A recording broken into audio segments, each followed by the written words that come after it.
Yun. So yan mga idol, pauwi na kami oh. Muntik ko na siyang maapakan mga lods. Ayan oh. Mga lods, muntik na namin maapakan ng anak ko mga idol. Pauwi na kami ngayong gabi. Pasado 11:30 na ata. Tapos, dyan oh, gumagapang. Buti nakita ko. Oh, ayun na. Dali. Tingnan mo. Punta na siya doon oh. Ayun na. Mapang na doon mga idol. Muntik ko nang maapakan. Buti nakita ko na. Saan na? Ayun na oh. Sa dulo na. Anong klase yung snake yun? No. Wala na? Wala na? Ito pa Saan? Ito pa, ma. Saan? Ibot. Kikita mo pa? Hindi ko na anak nakikita. Oo. Mikot? Ayo. Saan? Ito. Hindi ko na barang anak nakikita yan.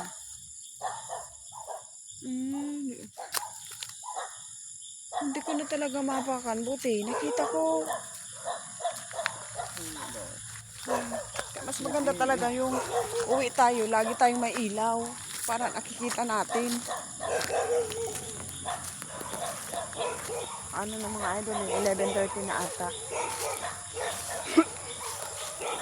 Pauwi pa lang kami mga idol.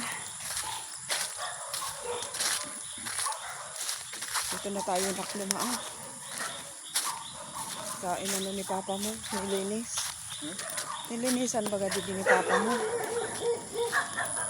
Dito na daw tayo dadaan, wag na daw doon, wag na daw tayong dumaan doon, dito na tayo.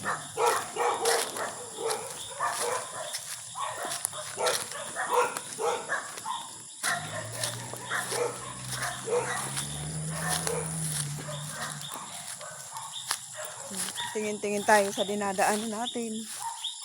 Baka mamaya mayroon pa ring snake. Hindi ko nang maapakan talaga.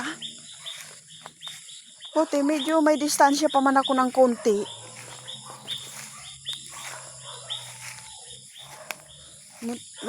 Kaya medyo nakita ko. Hindi ko nang maapakan. Ano yung ahas na yun? Bungog. Yung ano ata yun?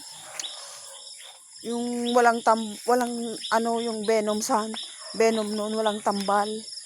Ang tawag noon, urog to. Hindi ko alam. Baka ano yun? Baka remuran. Ayan, mga idol. May natira pa kayong baybay dyan. Yung panahakot lahat. Ayan, malapit na kami mga lods dito sa aming bahay.